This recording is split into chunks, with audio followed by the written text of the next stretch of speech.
You see them on the street, you watch them on TV. You might even vote for one this fall. You think they're people just like you. You're wrong. Dead wrong.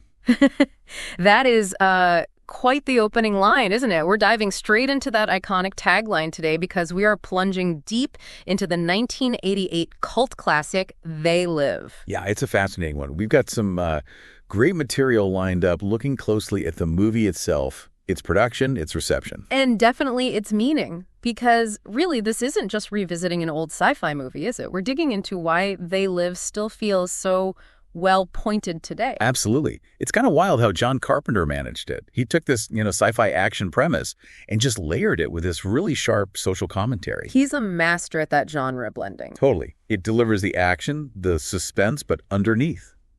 It's this bleak dystopian thing. And, it's interesting that it came from that Ray Nelson short story, 8 o'clock in the morning. So these ideas were kind of percolating already. Right. And the movie itself, budget-wise, wasn't huge, right? Like $3 million, made about 13 back. Yeah, respectable numbers, but its real impact, its cultural footprint, that's way bigger than the box office suggests. It really struck a chord. Okay, so for anyone listening who maybe hasn't seen it or it's been a while, let's set the scene. We follow this drifter. He's just called Nada. Played by Roddy Piper, the wrestler. Yeah, Roddy Piper. He rolls into L.A. just looking for construction work, trying to get by, and pretty quickly he kind of stumbles onto something weird, a resistance group. Sort of hiding in plain sight, yeah. Yeah. And crucially, he finds a box of these. Well, they just look like cheap sunglasses. But they're not just sunglasses, are they? This is where everything changes. Oh, completely. The moment Nada puts them on, the whole visual style of the film flips. Yeah. And our understanding of his world flips with it. How so? What does he see? Well, suddenly everything turns black and white. But more than that, the ordinary world is revealed as like a total facade. Billboards, magazines. They don't have ads anymore. No. What do they have? Just these stark, simple commands. Obey. Consume, sleep, marry, and reproduce. No independent thought, just blunt imperatives. Wow. That's chilling. And gets worse.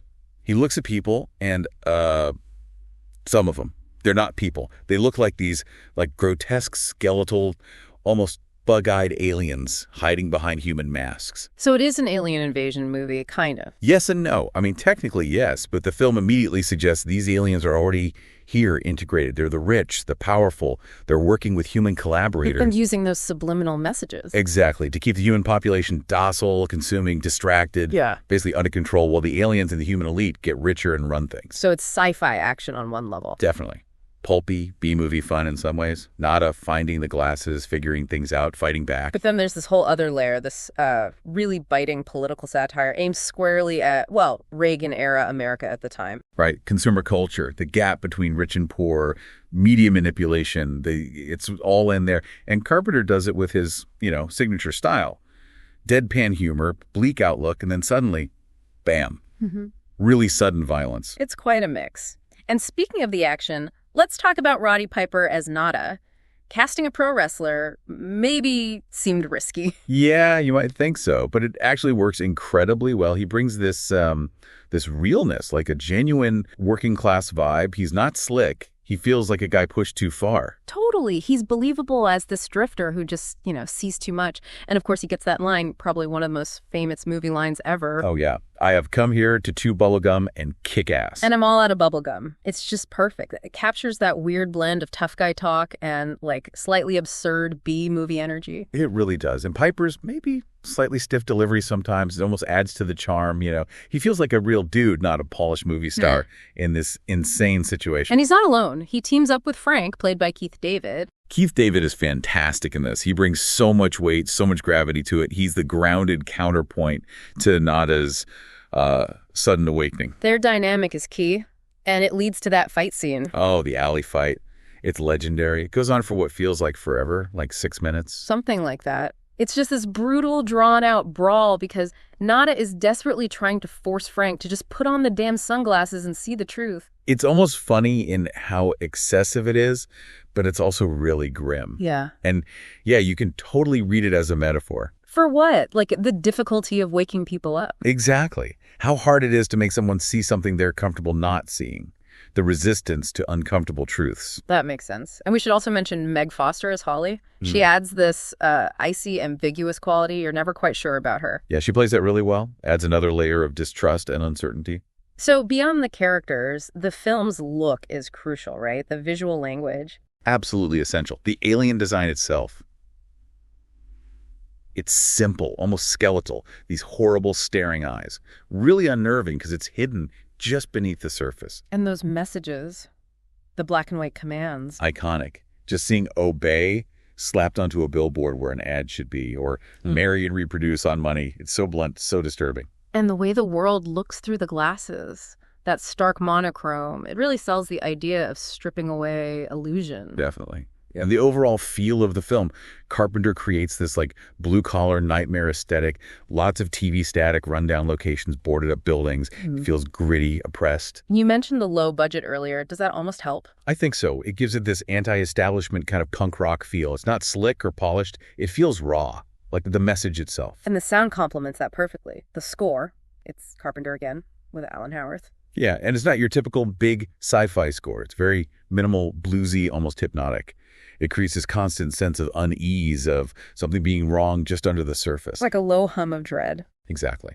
And the sound design uses these droning signals, bits of fake news broadcasts, that weird clicking alien chatter. Yeah. It all adds up to this atmosphere of surveillance, of creeping paranoia. You feel watched. Okay, so let's really unpack those themes, because that's where they live gets really interesting and maybe why it lasts.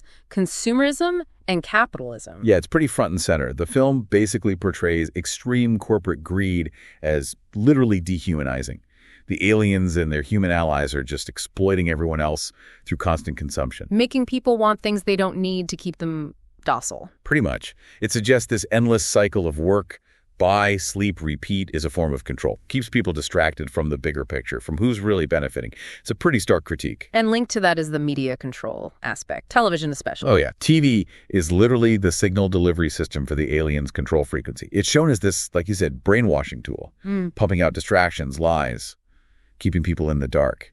It's a powerful warning about, not just blindly accepting what you see on screen. Which leads right into this idea of false consciousness. The film argues people aren't just controlled, they're unaware they're being controlled. They think their desires and choices are their own. But they've actually been manufactured by the aliens, by the system. That's the idea. The subliminal messages shape desires. People are living in this illusion, unable or unwilling to see their own oppression. Nada needing the glasses to see it is the perfect example. And there's definitely a class warfare element too, isn't there? Absolutely. The aliens are explicitly the elite, the ruling class. They live in luxury, attend fancy galas, while humans like Nada and Frank are struggling on the streets, doing the hard labor. So the aliens represent the exploitative upper class. Yeah, pretty directly. It frames the conflict not just as human versus alien, but as working class versus ruling elite. It's surprisingly radical for a mainstream-ish movie from that era. It really is. It suggests these power structures, economic and political, they operate in ways we don't always see. Right. And the sunglasses are the key, aren't they? The metaphor for critical awareness. For seeing through the BS, basically, seeing the hidden reality of how things actually work. Now, it's fair to say the film isn't perfect. We mentioned Piper's acting maybe being uneven. Yeah, some critics pointed that out. And the plot is pretty straightforward, maybe a little thin in places, especially the resistance stuff. And the satire? Well, it's not exactly subtle, is it? No, subtle is not the word. It's pretty much a sledgehammer. But, for some people, that's part of the appeal. It's bracingly direct. So those criticisms, are they fair? Or do they miss the point? I think they're fair observations, but maybe they don't detract as much as you'd think. Like we said, the rough edges, the B-movie feel, the bluntness, it all kind of contributes to its unique identity. The phrase B-movie with A+ ideas really sums it up, I think. Yeah, I like that. And despite any flaws, it's full of moments that just stick with you. Oh, for sure. That alley fight we talked about, it's brutal, but also weirdly iconic is this metaphor. And the first time Nada puts on the glasses, that reveal. Just the black and white, the commands. Still genuinely chilling. And think about the legacy of that obey imagery. Yeah. Shepard Fairey street art basically lifted it directly. Right. Andre the Giant has a posse, and then the Obey Giant stuff. And you can see echoes in other films, too, like The Matrix, maybe? Yeah. That idea of a hidden reality. Definitely. There's a clear thematic link there. And the ending of They Live itself, it's not exactly happy, is it? No, it's pretty downbeat. Hopeful in a very grim way, maybe. Nada makes the ultimate sacrifice to expose the aliens. But the fight clearly isn't over. It avoids a neat little bow. It leaves you thinking about the ongoing struggle. It feels kind of appropriate for the film's cynicism. So, wrapping things up here, it's pretty clear They Live isn't just some forgotten 80s movie. It's a cult classic, sure, but one that feels weirdly more relevant now than ever. I think so, too. It's this fiercely political, almost prophetic film. Yeah. That critique of media, consumerism, those invisible power structures. Yeah. It just hits differently now, maybe. It really holds up as this subversive masterpiece hiding in a B-movie shell. Yeah, that's a good way to put it. It's a powerful reminder ultimately about looking closer, about questioning what you're told, what you see. The power of perception, really. Those sunglasses are such a potent symbol for that. And its whole visual and sound style really hammers those themes home. Definitely. The whole package works together to deliver that message. Which brings us to you, listening right now. They Live too. Yeah, it has aliens and fight scenes, but it really does give you this framework, a lens to maybe look at our own world. Yeah, the information we consume every day, the ads we see, the news we watch. The film encourages you to think about the subtle or maybe not so subtle influences shaping how you see things, how you make choices. So maybe the final thought to leave you with is this. What kind of metaphorical sunglasses might we all be wearing without even realizing it? Right. What hidden messages, what unseen realities might be all around us, and maybe more importantly, what would we actually see if we could somehow take them off? It's definitely something to chew on.